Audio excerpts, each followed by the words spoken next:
इस वीडियो के माध्यम से हम लोग आज भारत के 28 राज्य की जानकारी मानचित्र के माध्यम से देखेंगे, जो कि याद करने में बहुत ही ज़्यादा सुविधाजनक हो जाता है। अगर हम 28 राज्य को मानचित्र के माध्यम से याद करते हैं तो ये इसमें फिर भूलने की संभावना बहुत ही कम हो जाती है। और आगे जो है हमें जो भी जीके जीएस से संबंधित चीज़ों को हम पढ़ते हैं उसे याद करने में बहुत ही ज़्यादा सुविधा हो जाता है। हमें बहुत ही आसानी होगा याद करने में अगर हम भारत के 28 राज्य और 8 केंद्र शासित प्रदेश, जो कि वर्तमान में संख्या है अभी का, इसे हम मानचित्र के माध्यम से याद कर लेते हैं तो हमें राज्य के नाम को याद कर रखने के साथ साथ आगे की जो चीज़ें हैं जीके से संबंधित वो हमें बहुत ही आसानी पूर्वक याद होता है। तो हमने पिछले वीडियो में देखा था कि ये जो दो राज्य हैं ये लद्दाख है और ये जम्मू कश्मीर, ये केंद्र शासित प्रदेश है। आज हम सिर्फ राज्य को देखते हैं, केंद्र शासित प्रदेश को नहीं देखेंगे। तो सबसे पहला राज्य है ऊपर में HP, हिमाचल प्रदेश। उसके नीचे पड़ता है उत्तराखंड, ये हमारा उत्तराखंड है। हिमाचल प्रदेश के साइड में पंजाब है और यहाँ पे हरियाणा है। इसके नीचे में राजस्थान पड़ता है। तो हमें कितना राज्य हो गया? एक हो गया हिमाचल प्रदेश, दूसरा हो गया पंजाब, हरियाणा और हो गया उत्तराखंड। उसके नीचे हम आते हैं, ये मेरा राजस्थान है। इसके नीचे गुजरात है, इधर बढ़ेंगे मध्य प्रदेश, इसके नीचे उत्तर प्रदेश। हम अगर याद करने का क्रम अगर हम ढूंढेंगे तो सबसे पहले हम इस पार्ट को लेके सीधे हम यहाँ से नीचे आ जाएंगे, फिर इस वाले पार्ट को याद करेंगे, फिर हम पूर्वोत्तर जो है हमारा उसको हम याद करेंगे। कुल मिलाकर हम 3 पार्ट में याद करेंगे। पहले हम यहाँ से चलेंगे और सीधे इसको लेते हुए नीचे को आ जाएंगे। तो पहला हमारा होगा हिमाचल प्रदेश, उत्तराखंड, पंजाब, हरियाणा, राजस्थान, उत्तर प्रदेश, बिहार, झारखंड। फिर यहाँ से करेंगे गुजरात, मध्य प्रदेश, ये हमारा छत्तीसगढ़ हो गया। झारखंड से भी मिलता है इसका। नीचे उड़ीसा है। फिर नीचे बढ़ेंगे हम, ये हमारा महाराष्ट्र, तेलंगाना, कर्नाटका, ये छोटा सा राज्य गोवा है। गोवा जो है महाराष्ट्र और कर्नाटक के बीच में पड़ता है और ये समुद्र तट पर पड़ता है। ये छोटा सा राज्य है। तेलंगाना हो गया ये, आंध्र प्रदेश, इधर हो गया केरल, इधर तमिलनाडु।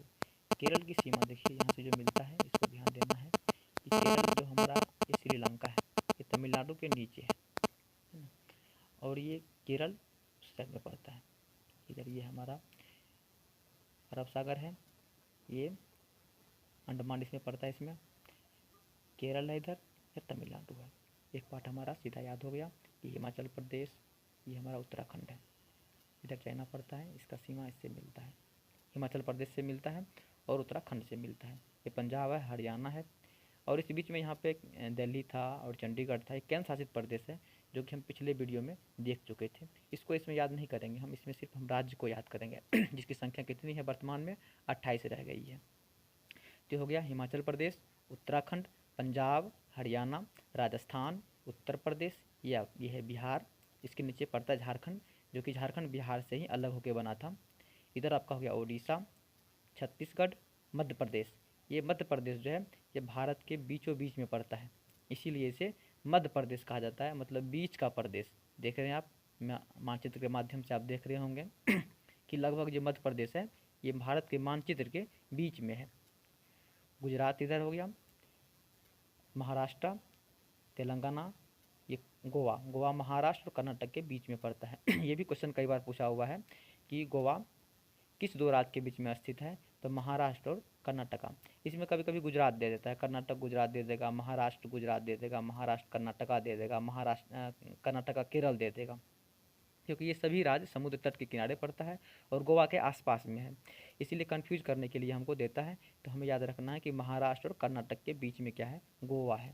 यहाँ पे केरल है और इधर ये तमिलनाडु है। ये आंध्र प्रदेश है, जो कि ये तेलंगाना है।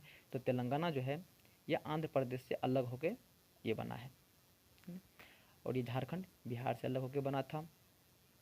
अब हम देखते हैं इधर सिक्किम, ये आपका क्या पड़ता है? नेपाल, ये है भूटान, ये दोनों के बीच में सिक्किम है। छोटा सा राज्य है हमारा सिक्किम, ये नेपाल और ये है भूटान, दोनों के बीच में है सिक्किम। और ये जो राज्य है ये देख रहे हैं आप, ऐसे करके गया हुआ है, ये ऐसे करके यहाँ तक आया हुआ है, इसकी सीमाएँ। ये है पश्चिम बंगाल, यहाँ आके बहुत ही ये पतला हो जाता है। ये बांग्लादेश है, ये इसे हमें याद नहीं याद करना है राज्य में। ये एक देश है बांग्लादेश, जो कि पाकिस्तान से अलग होकर बना था। इधर ये पाकिस्तान पड़ता है, दूसरे मैप में हम देखेंगे। तो ये बांग्लादेश है, ये वाला है ना। ये मेघालय हम इसको इंडिकेट किए, देखिए तीर लगा हुआ है, ये हमारा मेघालय है। लिखे हैं इसको हम बांग्लादेश में, लेकिन ये तीर लगा हुआ है, ये है हमारा मेघालय, है ना।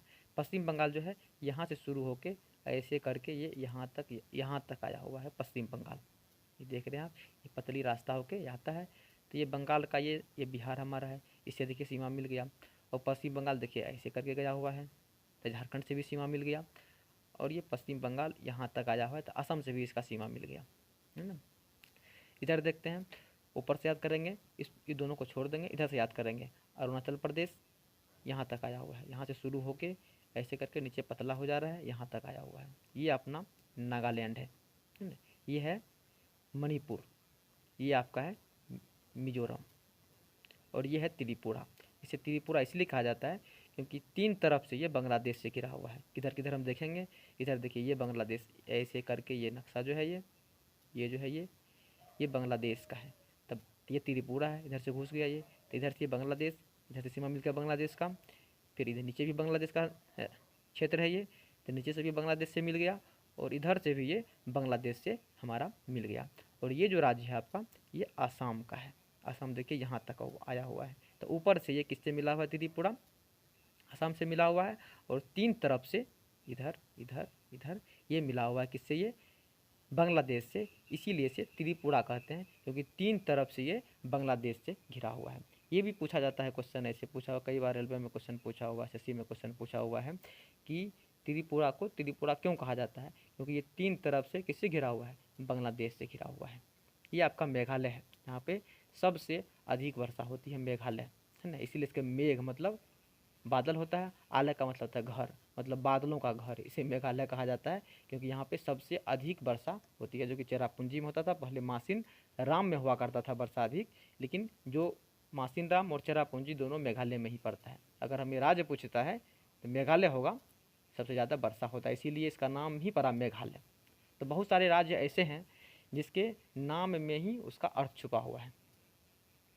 तो हमें पूर्वोत्तर का राज्य याद हो गया, सिक्किम हो गया सबसे ऊपर में, देख लीजिए आप, भूटान, ये भूटान है, ये है नेपाल, दोनों के बीच में सिक्किम पड़ रहा है। ऊपर से याद कर लेंगे, अरुणाचल प्रदेश, नागालैंड, मणिपुर, मिजोरम, त्रिपुरा, ये आपका है मेघालय। इधर से आ गया आसाम।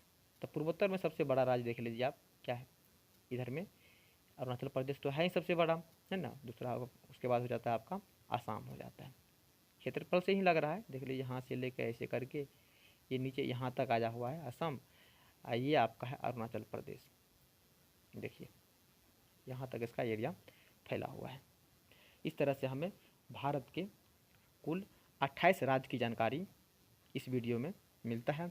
और अगर हम इसे मानचित्र में क्रमानुसार याद करेंगे तो आगे का जो चीज़ें हैं उसे समझने में हमें बहुत ही आसानी होगा। जैसे हम रेल जो है, रेलवे में 18 जोन है, पहले 17 हुआ करता था, अब 18 हो गया। उसको हमें रटने के बजाय उसको हम मानचित्र के माध्यम से समझ लेंगे। ये तब संभव होगा जब हम भारत के राज्यों की संख्या और याद करेंगे, और राज्यों का क्रम याद करेंगे कि ऊपर कौन सा राज्य है, नीचे कौन सा राज्य है, पूरब में कौन सा राज्य पड़ता है, मतलब कौन सा राज्य मानचित्र में कहाँ स्थित है। अगर हम इसको याद कर लेते हैं तो रेलवे का जो जोन है, 18 जो जोन है उसे याद करने में बहुत ही ज़्यादा हमें सुविधा होगा, बिना रटे हम उसको याद कर सकते हैं। उसी तरह से भारत का जो नेशनल हाईवे है वह कहाँ से कहाँ तक का नेशनल हाईवे का नाम क्या है, इसे भी याद करने में हमें बहुत ही सुविधा होगा। इतना ही इस वीडियो में। जय हिंद।